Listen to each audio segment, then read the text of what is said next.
Malawi. Anong pangalan na ito? Ang lugar na to? Ito po, Malwawi ay Malwawi Island. ship. Shipwreck? Skeleton shipwreck. Yan. Yun po yung sa lunch area natin, Aquayan Beach. Yan, yung Malwawi Island, ito lahat. Hindi po, ito lang. Yan lang. Yan yung Malwawi Island. Nagkakayakin kasi kami. Siya na lang yung nag-drive. Ayun sa lunch area natin. Saan? Yan. Pwede na ako maligo dyan. O sir, mababaw lang yun. Dyan na lang tayo magantay.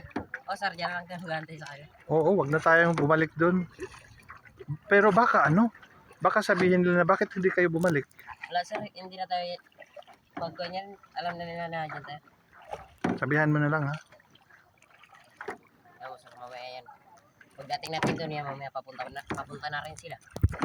Baka naman sabihin nila kulang pa tayo dito, wag muna tayong hindi pa naman natin nasabi.